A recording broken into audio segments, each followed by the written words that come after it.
Welcome, Chancellor. I appreciate you spending the time with me and making this for our archive records. I'm really looking forward to seeing the final product. So let me begin with just having you describe a little bit about your background, your family, you know, where you were born, things like that. First of all, thank you for this opportunity for the interview. I'm very excited about it. I've been around here for almost forever. Came in 1968, just 1 year after we had opened our first campus. So I have quite a rich history with Tarrant County College. You want to know a little bit about my background, where I came from.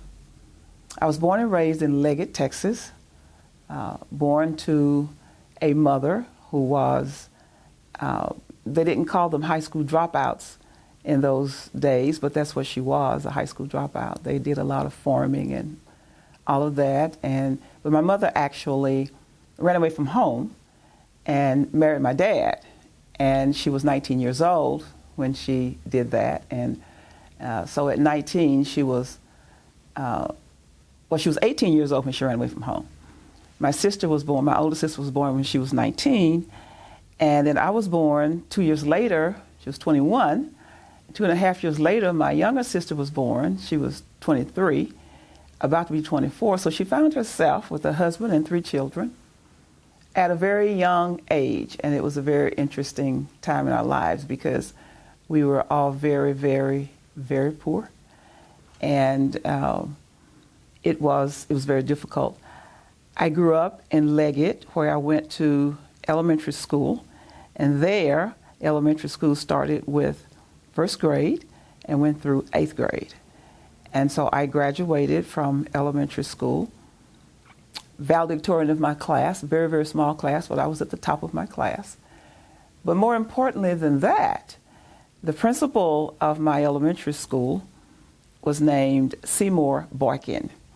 We all called him Professor Boykin, and he was, I suppose I would call him a very exacting kind of person, and he loved poetry.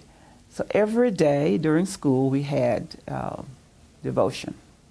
We would sing songs, say a prayer, and some student would be asked to read or recite a poem. And of course, different ones of us would volunteer, and he would allow you to read your poem from the book 3 or 4 times. But if you wanted to do it more than that, you had to learn it by heart. Young folk don't know what that means, but you had to memorize it. And so I loved doing that, and I loved being on the stage and reciting those poems. He would look at us, make us look him straight in the eye, look at the audience straight in the eye, pronounce every word that was there, look at the enunciation, look at all those things, stop at the sentences, ring your voice at the exclamation points and all those kinds of things. So a lot of times today people will ask me, how do you talk so extemporaneously all the time? And I'll say that goes back to Leggett, Texas. But graduated from John Knighton Elementary School, went to Dunbar High School in Livingston, which was about 8 miles away from Leggett. It was the only colored school in the county where we could go. So there was a white high school in Leggett, but not for us. So we had to ride the bus to Livingston to Dunbar for high school. Graduated from Dunbar High School, valedictorian of my class, and went to Prairie View A&M College at the time on a scholarship that I had. That my home economics teacher and her husband, who was the county agent, had helped me complete the papers to go to college, the application, fill out the application for a National Defense Student Loan, and help with everything else that I needed to do in order to get into college. Because when I went home to tell my mother that I wanted to go to college, she said, "You want to go where?" Erma Jean, I don't know nothing about no college. I can't help you do that. Who can we get to help?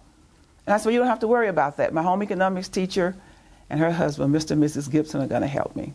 So I went to Prairie View, and it all started there. It actually all started in Leggett, though. Well, it sounds like it, yes. That's a fascinating history of early Texas, if I do say, and rural Texas at that. As a child, who were your heroes? I read that question and I kind of chuckled when I read it because as a child growing up in Leggett, I'm not sure I knew what that word meant, actually. We were very limited with the information that we were able to get. But from what I recall of my childhood, I basically had two heroes, now that I know who heroes are today.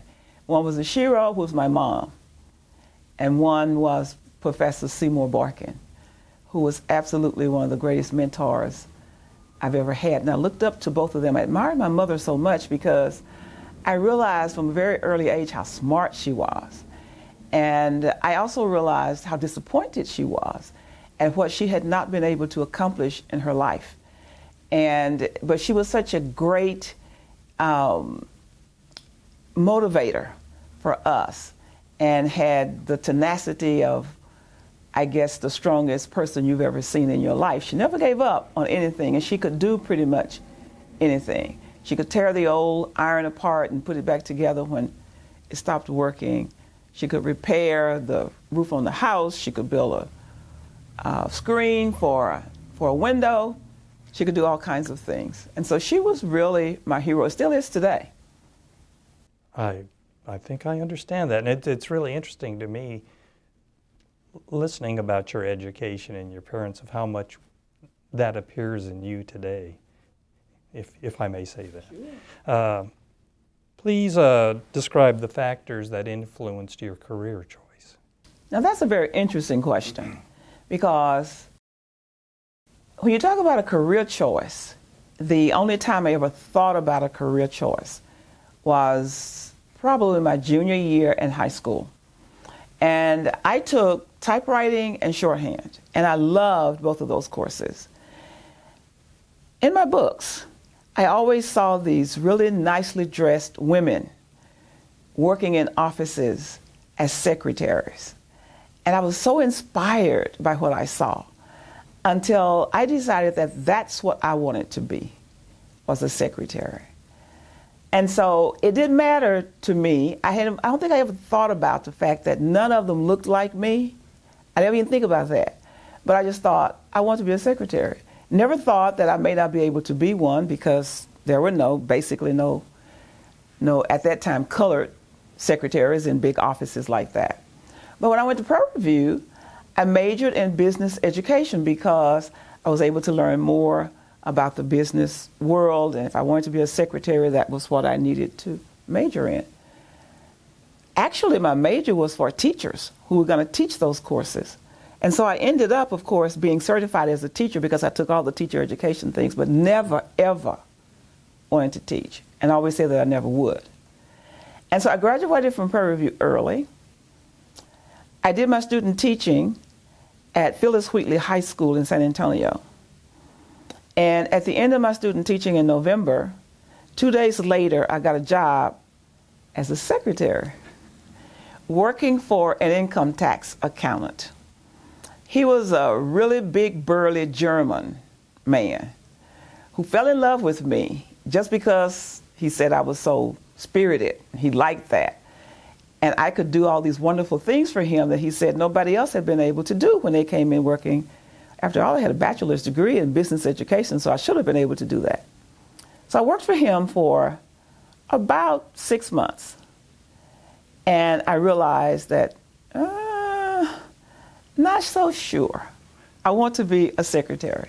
It wasn't as rewarding for me as I had expected it to be.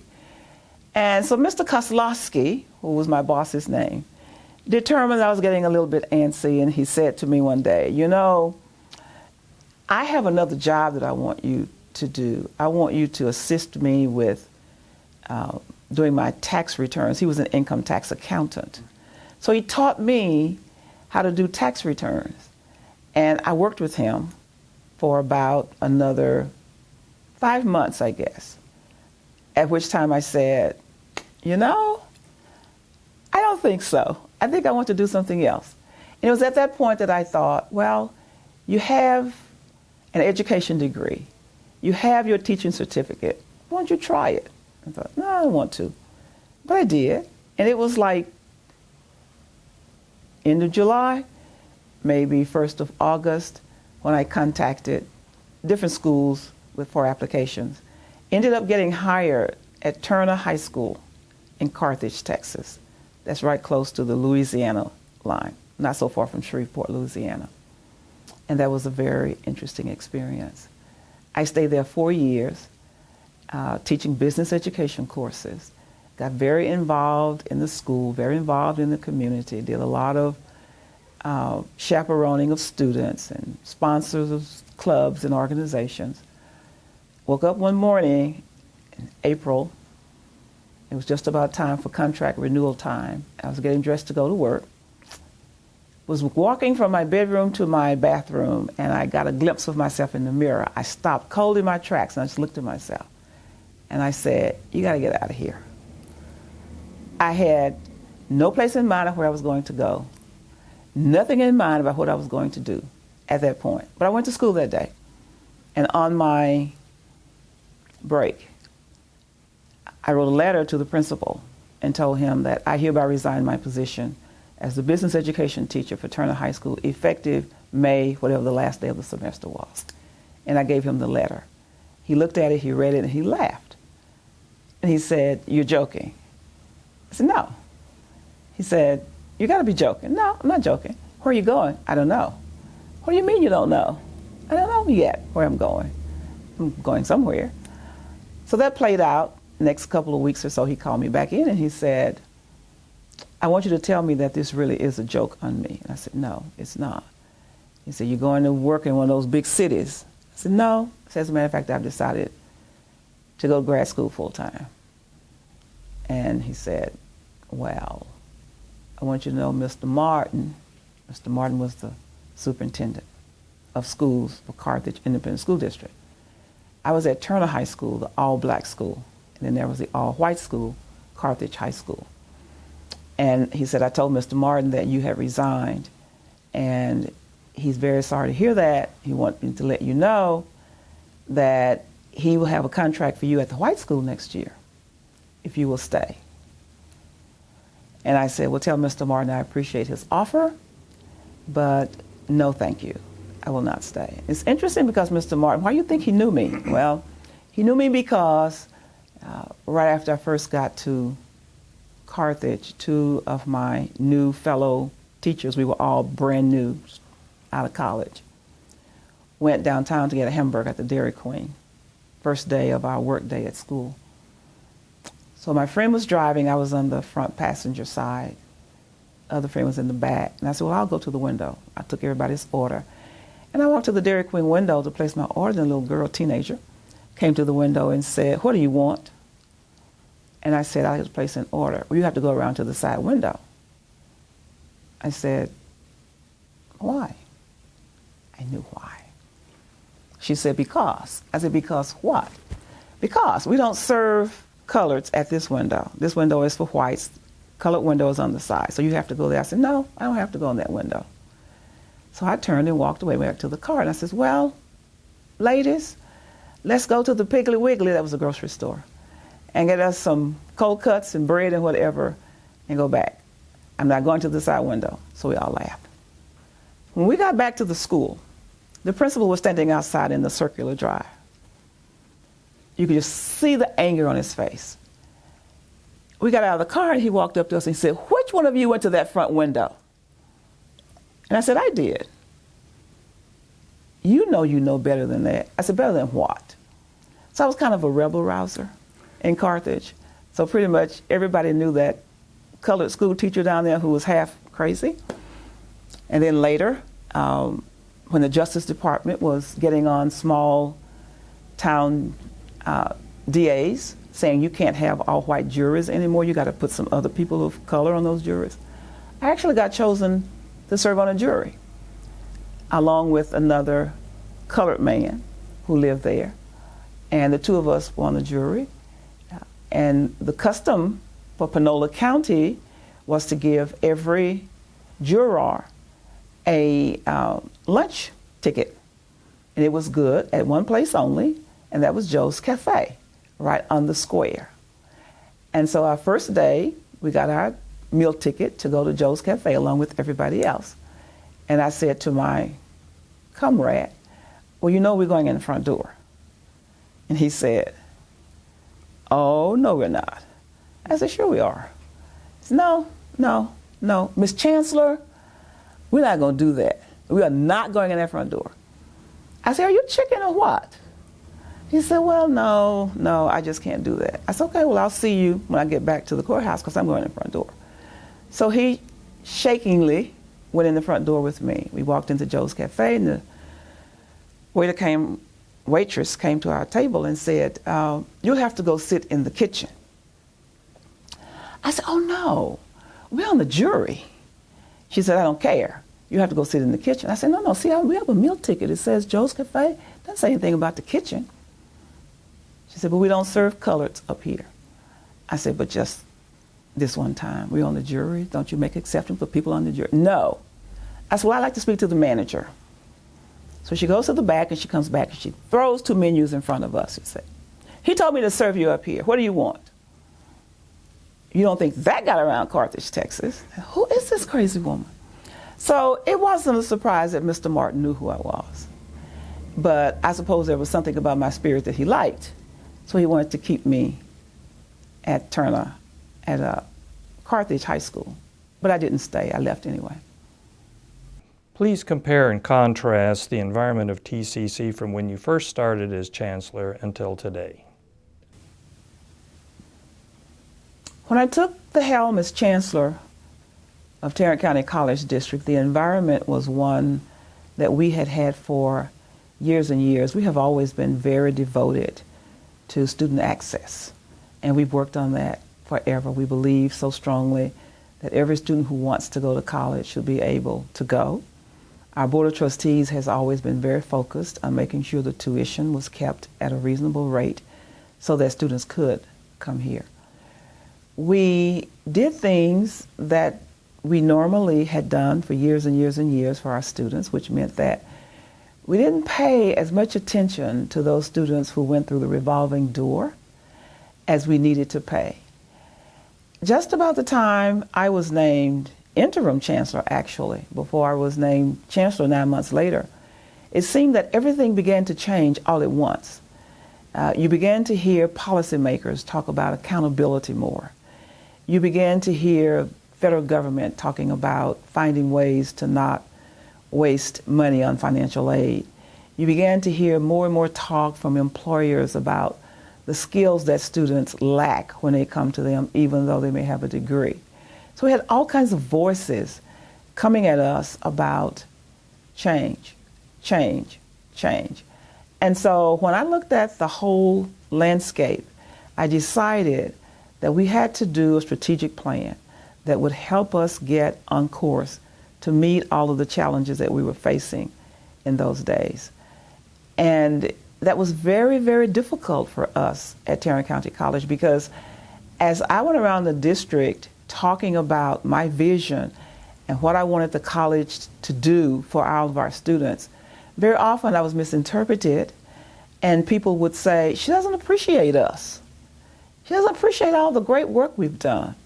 And so I would say over and over and over, you know, Tarrant County College is an absolutely outstanding institution for those who need us least. But for those who need us most, we have a lot of work to do. And so that's how we really got started on a different trajectory quite some time ago now. And it has been a very big change for Tarrant County College. We've undergone so many changes here over the last 5 years until it has pretty much remade the college. We're not there yet, but we're really on our way to becoming a 21st century college, one that is able to answer the needs of all of our students. We served over 100,000 students last year. Many of those students were absolutely fantastically well prepared when they came to us. Many of those students were absolutely dismally prepared when they came to us. Our goal was to find something to help every student with, and that's tough. That's especially tough when you have people, faculty members, administrators, and others who are sometimes challenged and will say, these people have no business in college. And I will say, they have a right to be here. And we have a responsibility to try to help them. We have a lot of work to do in finding the best ways to help them. I think all of us understand that every student who comes here has no business signing up for biology 1301 or whatever the number is. I think we know that. But we haven't done a very good job in helping the student select something else that will create a good pathway for a career for them. The coordinating board now has come full circle on its talk of 6 years ago or 7 years ago about performance-based funding. Now we're into it. Now everybody believes what I said quite a few years ago, that it is coming, and it's coming whether we like it or not, because you hear the same thing, not just from the coordinating board. You hear it from the legislative budget board. You hear it from all of the state elected representatives in the House, in the Senate. You hear it from the governor's office. And everybody's singing out the same songbook, same page. Every once in a while they get on a different stanza. But for the most part, it's all there, and it's up to all of us, community colleges in the state, to abide by that. And that's been a difficult move for a lot of us. If a young person asked you today about the importance of attending college, how would you respond? I would respond the way I respond to so many of them today. Do you want to live a good life? Then you'll want to get some training beyond high school. Because today is so different from yesterday. It is so different from 5 years ago. It's so different from 10 years ago. You must have some skill. And going to college right now is the best time in your life to go. Education is very important. I tell students all the time when I'm talking with them, and I get to talk with students quite frequently, and I'm always careful to say, I hope when you leave Tarrant County College, you will have more than just a degree. I hope you'll have a good education, because there is a major difference between those two. And education is key, is vital. You can get a degree and not be very well educated. A lot of people do that. But we hope they'll have a good education when they leave here, because it just makes you a different person. You're a much better contributor, not just to your children and your family, but to your community, to your state, to the country, to the world. You have the opportunity to invite anyone you want, living or dead, to a dinner party. Who would you invite, why, and what would be on the menu? I'd invite my mother, and I would invite her because she had an opportunity to see me do a lot of wonderful things. But if she had lived to see me in this office and what I'm doing, it would have been absolutely wonderful, wonderful for her. And I would probably have on the menu some collard greens, because she loved collard greens, some sliced tomatoes, some corn on the cob, and probably a steak of some kind for her. How would you like your service as Chancellor to be remembered? I want everybody who remembers me when I'm gone from here is that woman was passionate about student success. She was passionate about helping every student who comes to us find a way. That's all I want to be remembered by. I'd like to talk to you a little bit more about your childhood. And in particular, what important traits did you learn growing up that serve you today? Work hard. That's the most important trait I think I learned as a child. And I learned that absolutely from my mother, who was a really, really hard worker. So when I went to school at 4 years old, by the way, the teacher didn't have to worry about my work, because I was going to get it. I was going to do it. And then, we go home in the evenings, and we didn't have electricity. We had coal oil lamps for lighting. And my mother would put a lamp on the dining room table, and we'd have to sit around that table and do our homework. And she would look at it when you finished. She would take your paper and look at it. Erma Jean, I don't redo that. That's not neat enough. You got too many erasures on there. Think about what you're going to write before you do it. And so it's always work hard, work hard, work hard. Do your best. Put your best foot forward. When you turn that paper in, that teacher looks at it. You want it to look good. So working hard, sticking with it, practicing until I got it right were all great traits that I learned. And then, of course, another great trait I learned as a child was to be self-confident. Maybe that was kind of inevitable. I was the middle of three.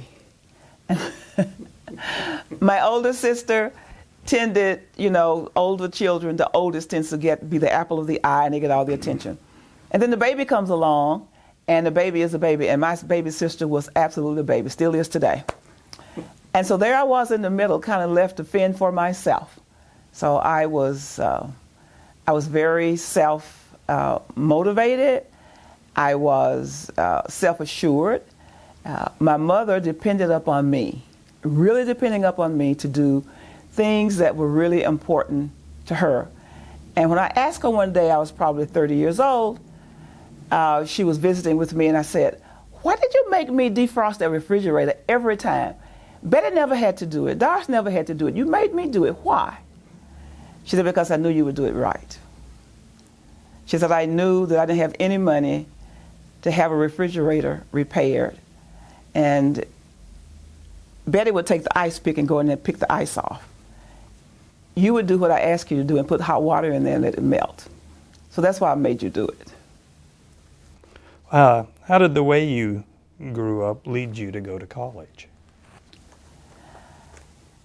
We used to walk. We had to walk to school all the time. About a mile and a half, I guess, from our house. We had to walk to church. It's about 2 miles. And I don't remember much about walking to school or church when it was cool or cold. But oh my goodness, those hot days. And I've always been a person who would sweat at the drop of a sunlight. And we get to church and I'd be wringing wet. And people would pass us by in their cars, going to the same church where we were going. Would have space and wouldn't pick us up. And I remember asking my mother once, I was pretty young at that point, "Why won't they let us ride?" And my mother would say, "Oh, some people are just that way, but don't worry about that. We can walk. It won't hurt us." She was such a proud woman, and she didn't want us feeling badly because we had to walk and they had to ride. And so I'm not sure how old I was. I don't know, maybe 9, 10, 11. I realized this is not the kind of life I want to live. I want to do something other than what I see around me. Because the typical young woman in Leggett will grow up, have a baby, get married, have another baby, have another baby, have another baby, and then pretty soon they will be walking up that road with 2 or 3 or 4 children behind them. I thought, no, I don't know what's out there, but I don't want to do this. What positions have you held prior to coming to TCC? Well, I told you about my first job right out of college. I was a secretary, which was my dream job. And then later I went to Turner High School as a high school teacher. 4 years, I stayed there. And went to graduate school at Bowling Green State University in Ohio on a fellowship. Had all my expenses paid. And I also was given a teaching fellowship if I wanted. So I taught. They gave me a fellowship to teach. I taught for a year there at the university. I taught freshman level courses while I got my master's degree. And while I was there at Bowling Green, the career office called me one day and said, "I know you want to go to either California or Texas when you graduate. And here's a job in Texas. Here's one at Tarrant County Junior College in Fort Worth. Would you like to apply?" I said, "Oh, absolutely." So I did. I applied for jobs in California and several in Texas, Houston in particular, and Fort Worth. And immediately after I applied, I got a response from Dr. Jan LaCroix, who was the, we call him at that time, executive dean of the campus. They were not called presidents. And he called me and asked if I would come for an interview. And I told him I would, and he said, how soon can you come in December? And I said, I can't come until, I think I told him 23rd, because of my schedule there at the university. I was not going to be out until then. He said, well, that's fine, you come on the 23rd. So I came to Fort Worth, and Dr. Jan LaCroix interviewed me for a position. When I got back to Bowling Green in January, I had a letter in my mailbox offering me a job at Tarrant County College, Northeast Campus. That's nice. Wow. And from each of these positions, what did you learn that you brought with you? Well, you know, you learn a lot wherever you are. And when I was working in my dream job, which was to be a secretary, I learned so much about the importance of social skills and working with people who are not sometimes pleasant, you know, because when you come face to face with people at the counters and they are not necessarily happy, especially in an income tax office when they owe money or they whatever, or they think maybe you've misplaced something that they thought they brought that they didn't bring. So I learned a lot of people skills there that really helped me a lot.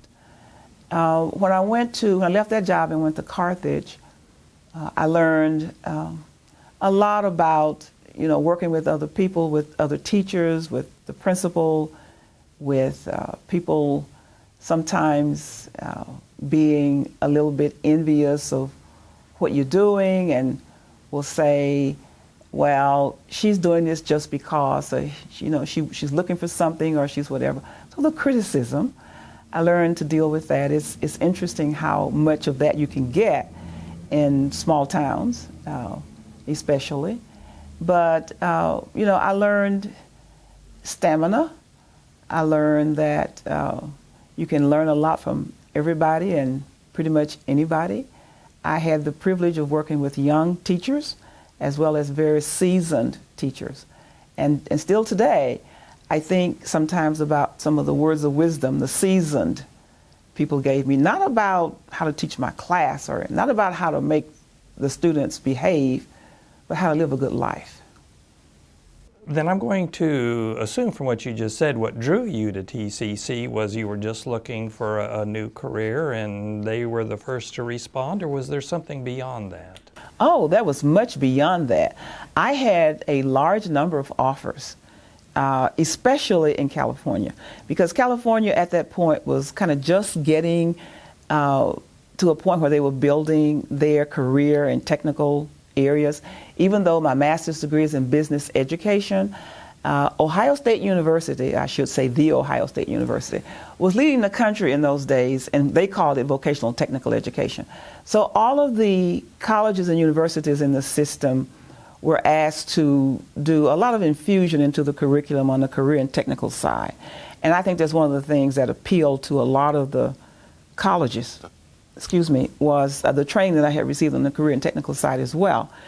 But I got, I don't know, the most offers came from Ohio because they were in the process of trying to build up a cadre of people who had been trained at their institutions to go into their high schools and work. But I had no interest in going back to high school. And then, of course, they had some positions, some offers were with the colleges. So I had offers in Ohio and California, and this one at Tarrant County College, and one at Texas Southern University in Texas. And when I looked at everything, I was very excited about the opportunity to come to a place that wasn't even open yet. So that's why I chose TCJC. The other reason I chose TCJC is because of Dr. LaCroix. He was just so absolutely warm and charming and inviting and telling me all these wonderful things that were going to happen if I were to come here. So that's how I made that decision. If I may pursue this a little bit more, since you've been at TCC, what are the various positions you've held? Okay, so the first one was instructor on the Northeast campus, and later I was promoted to assistant professor. And when I was assistant professor is when my department chair, Lyndine Pippin, called me in one day and said that Mr. Robinson wanted to talk with me about a job he had at the district office. And I said, oh, I'm not interested She said, but you have to go and talk with him anyway. And I said, no, I don't think so. I love what I'm doing. I was having fun teaching, and I didn't want to do anything else. She kept pushing me and pushing me and pushing me to go at least and talk with him. Told my husband about it, and then he started pushing me. You should go and talk. Glendine said to me, you know, you're always talking about how you can help more people. This is a great opportunity for you. You can do certain things here on this campus, but at the district office, you have an opportunity to help so many more. So why don't you at least go talk about it? So I did, came and talked to CA about it. And he said, we have this job. Federal government is breathing down our backs to hire an equal opportunity officer and for us to have an affirmative action plan. And he said, I don't think it's going to be around very long. And I know you're tenured and you're very happy on the campus, but if you just come and take this job for a while, if you want to go back to the campus, you can do that. And so I considered it, and at first I said, I don't think so. But upon further consideration and talking with him, I finally agreed to do that. I knew nothing about affirmative action. I knew nothing about an equal opportunity officer. I knew none of that. But he was convinced that I could learn it, and learn it in pretty short order. So I took the position, and I came downtown and started working on learning about all things affirmative action, all things equal opportunity, employment, and finally got it all under my belt. And 18 months after I was here at the district office, Mr. Robinson called me one day and told me that, I skipped a part. He said, I'll give you 2 titles. You'll be the affirmative action officer, but you'll also be the assistant director of personnel. I said, I know nothing about personnel. He said, that's okay. I'm going to put you in the personnel office. You're going to work under Ken Hudson, and you'll learn what you need to know. And so throughout that 18 months, I helped Mr. Robertson with lots of things, not just the affirmative action plan and all of that, but I wrote the first affirmative action plan. A lot of the policies that are in our policy manual today, I wrote, and they're still holding true today. And so 18 months later, the director of personnel resigned, and I advertised the position for Mr. Robertson because we had put all of those things in place. Every position we have, we'll list it, we'll advertise it, we'll interview, we'll whatever. So we went by all the rules, and I went through the applications for him and screened them according to what our position description called for. Took him down a stack of applications, I don't know, 9 or 10 maybe. And he reviewed all of them and interviewed a number of people. And he called me to the office one day and he says, well, I finished all my interviews. I said, oh, great. So which one do you like? He said, actually, none of them. I said, really? I said, I thought you had some really good applicants there. He says, yeah, but I don't have anybody in that stack as good as you are. And I said, what? He said, I want you to be the director of personnel. I said, oh, no, Mr. Robertson. Oh, no. I can't do that job. I've just been here 18 months. He said, no, you can do it. He said, I've been watching you. You can do it. I said, okay.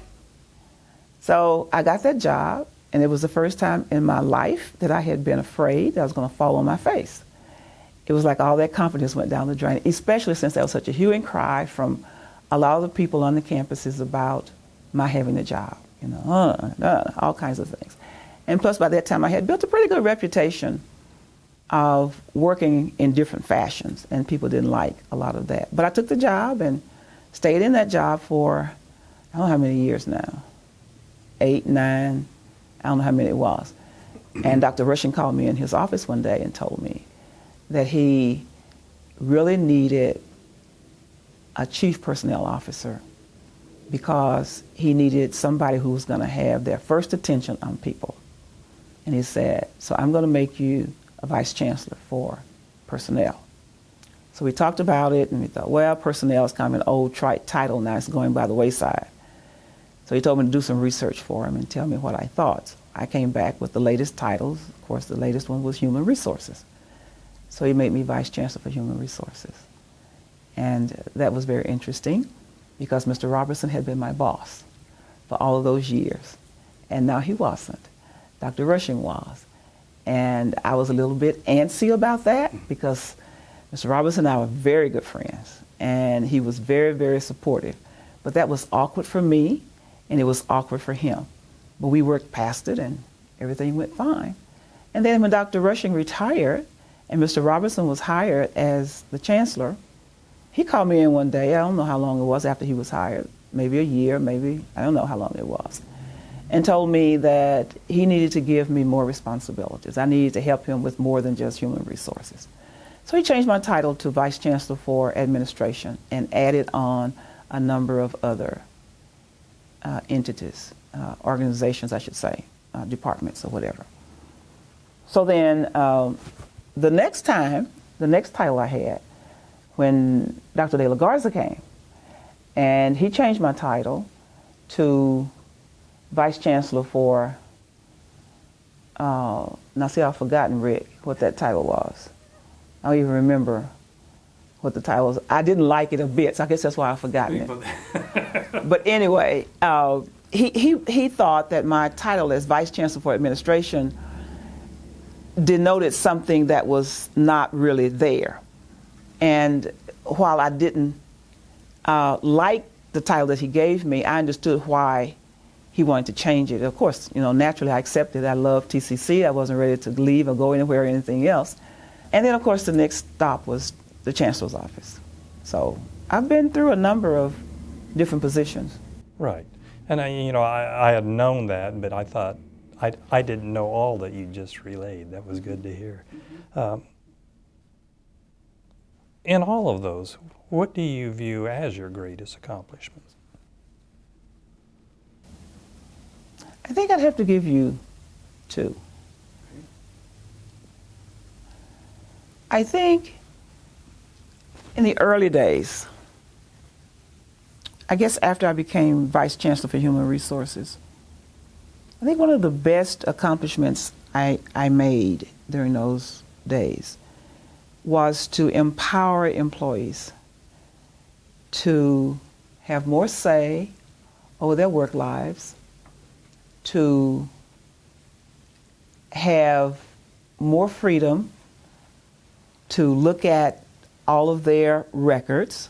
We say any employee can go down to the HR place and look at anything that's there. To be able to go online and request leave unfeathered. To be able to request personal business leave without the need to tell the supervisor what personal is. To be able for our support staff to come to Tarrant County College and get a degree for free if he or she so desired. I would look upon those as my best accomplishments during those days. Since I've been in the office as Chancellor, I think my best accomplishment to date has been to put a very keen focus on student success. There is no question in anybody's mind who works at Tarrant County College about how I feel about student success.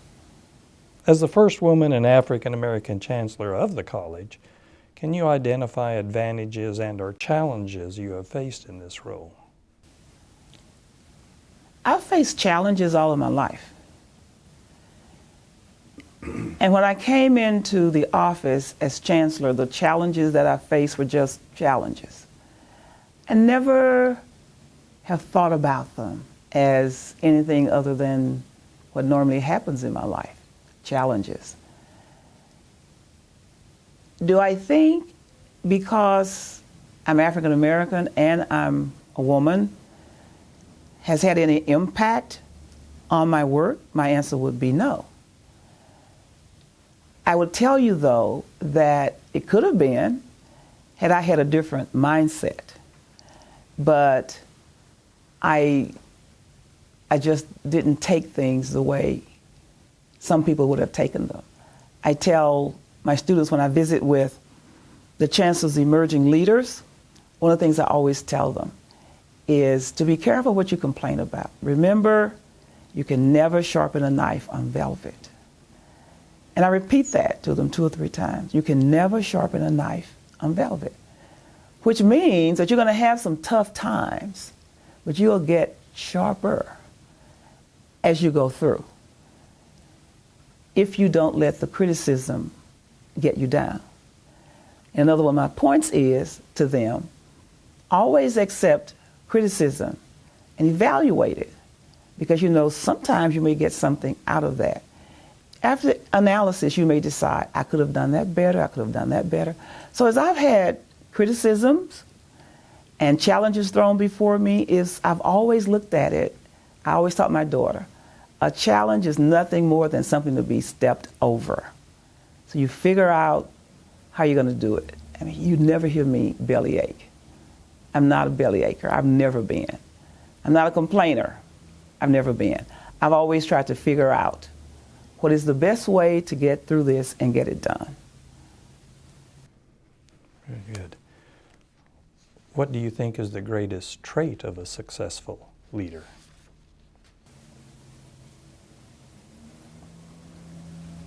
I think a successful leader has to be visionary and has to have the conviction of his or her vision. Because if you don't, it'll get lost real quickly out among all of the other really great, why don't we do this? Or why don't we try it that way? Or why don't we do? So I think you have to be visionary. And along with that vision that you have to have the ability to get somebody in the organization to come along with you. And I think you've answered this. Has the role of the community college changed in important ways since your tenure as chancellor? Or has it remained essentially the same? Nothing like the same. Nothing like the same. 20 years ago, 15 years ago, 10 years ago, we didn't have nearly the students coming to us as we have today, looking for salvation, if you will, because that's what some of them are looking for. 20 years ago, nobody was saying everybody needs to have some kind of training beyond high school. You didn't hear that much. You heard it among a few, the people especially whose children were going to college. It wasn't a matter of if you're going, it's a matter of where you're going. But today, you have so many people coming to the community colleges who are just now thinking about how important it is to go to college. They're 35 years old, or they're 40 years old. And not only have they been out of high school, if they graduated a long time, they've done life. And some of them have done a lot of life. They have children, they have spouses or significant others, or they have all kinds of, they have debt. You know, they have broken down cars. They have all kinds of issues, and they're trying their best to go to college.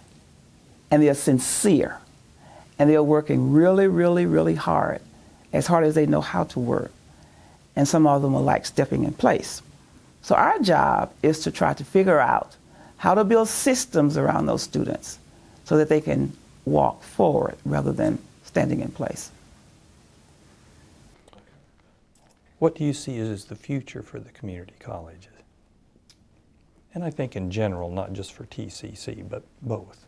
The community college is going to play more and more, a more and more significant role in keeping America strong. President Obama said from the very beginning when he was in office that the nation has to depend upon the community colleges.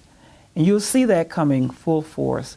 Tarrant County College gets millions of dollars every year from the Texas Workforce Commission through our Tarrant County Solutions program.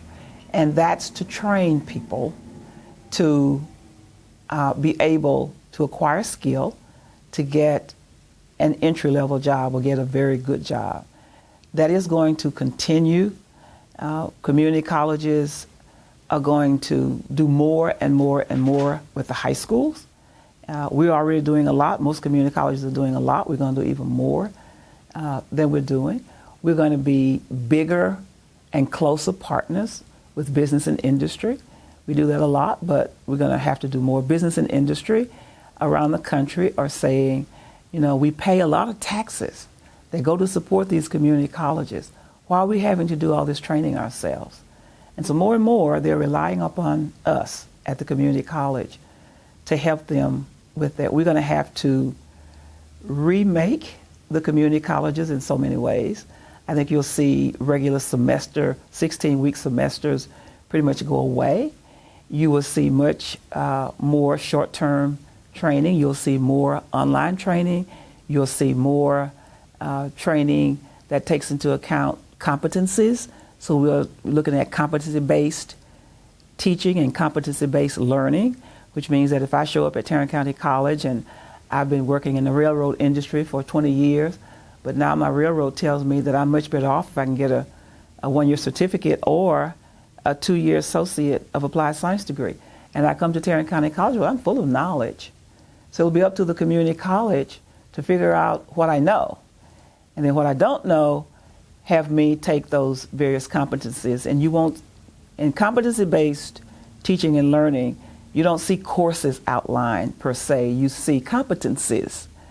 So using that scenario, the railroad industry would have worked with us to determine what competencies they want this person to have in order to move to that next level. And then we, along with them, write the syllabus, if you will, for each course. That becomes a competency, and once the student passes all those competencies, they get their credential. So I think you're going to see a lot of that. That's something that's still foreign to some of us in the community colleges who haven't looked around lately to see what all is happening out there. But there are lots of changes coming down the road. This is a personal question, just of something I've been thinking about. Do you see the day that there's going to be a movement to change the 2-year college to a 4-year college? Of course, but it won't happen. It won't happen. You'll have a few community colleges. We have some right here in Texas now. We've got South Texas College, one of the Texas Technical Institute, Texas State Technical Right. Institute, one of those does a 4-year degree. And it seems like there's one other one that does a 4-year degree. I think they will be limited, and they will be very purposefully driven by the need for a competency in the community that it serves that is not being met otherwise. We have a lot of discussion going on now about whether or not community colleges should be allowed to offer 4-year baccalaureate degrees. Most of the degrees, I think all of them that are offered, would be technical degrees, a bachelor's in technology, a bachelor's in whatever. But yeah, I don't think, the community college has a whole different purpose than a university. And we serve our constituent groups very well. People who come to TCC, many of them could never be successful at University of Texas at Arlington. Could never be successful at Texas Tech. But they can come here and be successful. Texas Tech wasn't designed to handle all the students that we handle. Neither was UTA. What advice would you give to the chancellor who follows you? I think the best advice I could give to someone who follows me is that you must be passionate about this job. You must be passionate. And I don't mean just passionate for the sake of using the word. You got to really, really, really deeply care about making sure that this institution serves every student who comes here well. And then the second thing I would say is if you have any tendency to have a thin skin, then you'll want to look someplace else. I'm getting near the end, but one of the many things that I've learned from you over the years that has stuck with me for years and years and years, is you once upon a time said in a general forum, I think when I was on South Campus, that the employees of TCC represent the community. That if it happens in the community, it's in all likelihood happening at TCC. Right. Would you like to comment on that anymore? Because I just thought that was one of the greatest insights into this operation and its importance and how it relates to the community.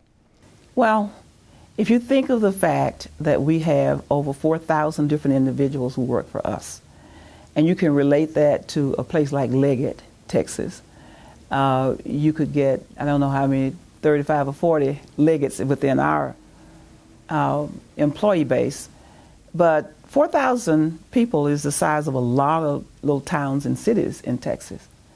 And so when you think about what happens in a regular community of that many people, you can expect that a certain percentage of that is going to be happening at Tarrant County College. So that's why we've designed our policies and our practices to make sure that we keep TCC the kind of institution that we want it to be, and we concentrate on making sure that we do that well. One more thing before we close. Would you like to describe to people how Tarrant County College has changed during your 40-plus years at the college?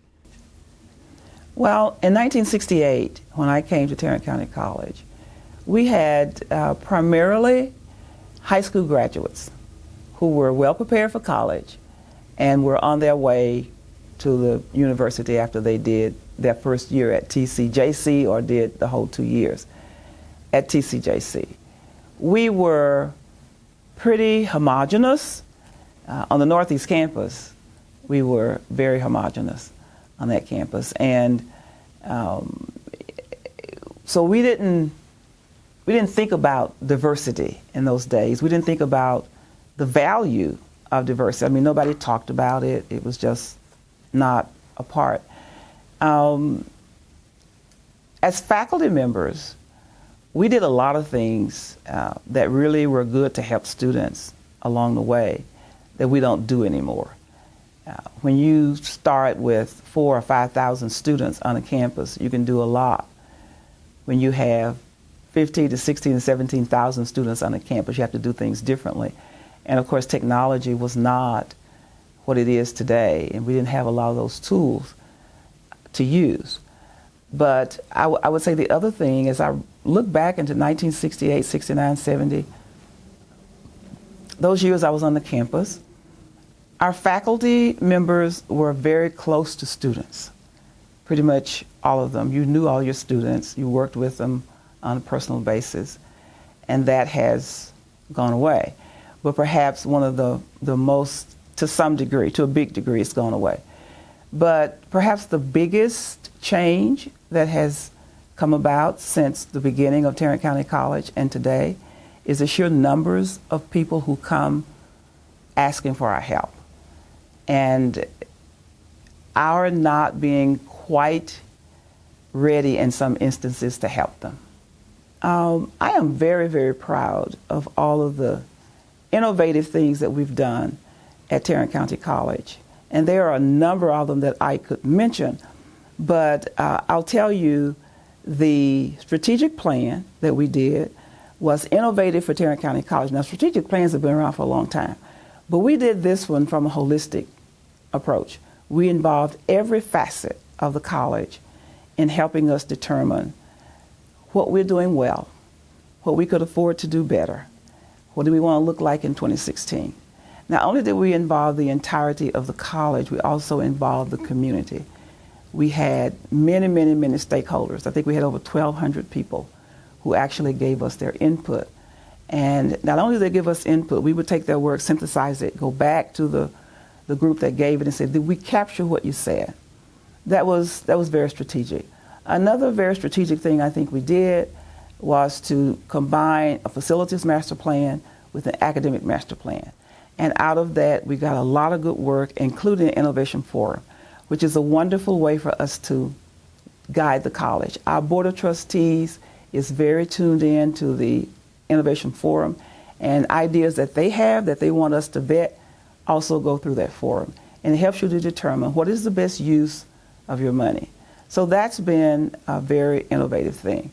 Not necessarily innovative, but we've changed so many of our policies and practices to bring students into the college. I think people call that the onboarding of students. You know, we've got all kinds of things like 24/7 tutoring for our students, not just the online students, but for students who go to class face-to-face.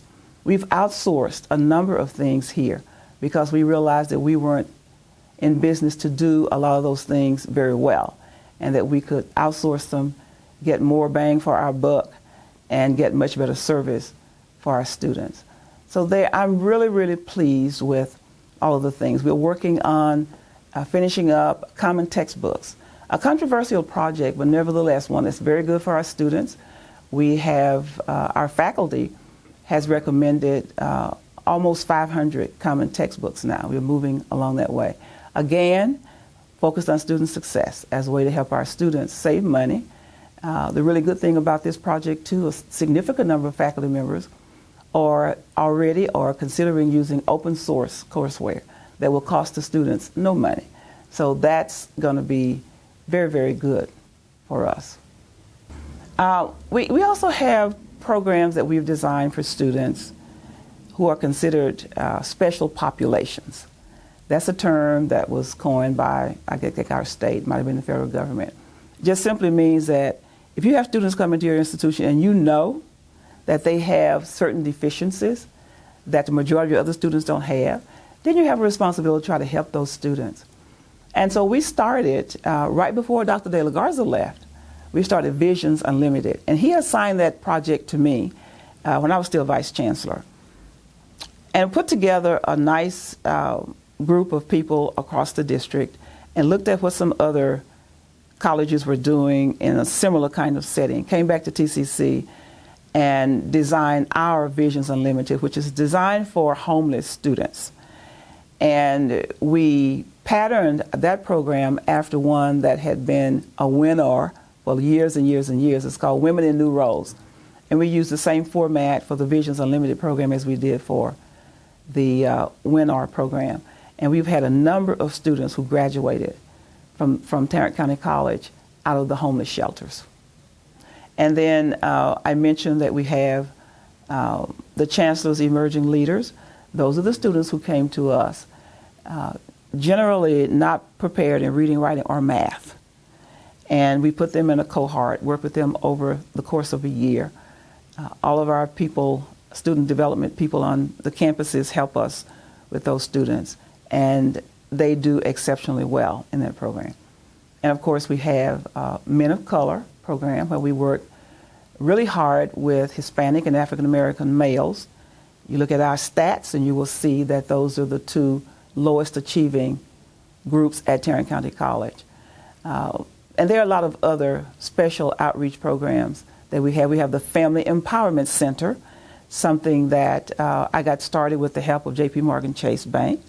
And it's a wonderful community asset where parents and their children can go to get information about how to access college, how to access services in the community that would help them pay for college, how to access child care if you're an adult needing someplace to put your child. The other thing, we've done a lot of outreach in putting campus centers in the community. Our first one was the Northeast Campus Center at Haltom City. We have a South Campus Center at Crowley. We have we're going to have a Northwest Campus Center at Alliance Airport in the facility they have. And we have another campus center, and I'm losing the name, that's associated with our Trinity River campus. So Southeast has a center in Arlington that we're working with the Youth and Education grant that the city of Arlington, the Dallas Cowboys, and some others are supporting. We have a really nice center over there. The idea is to make Tarrant County College more accessible to all of our citizens.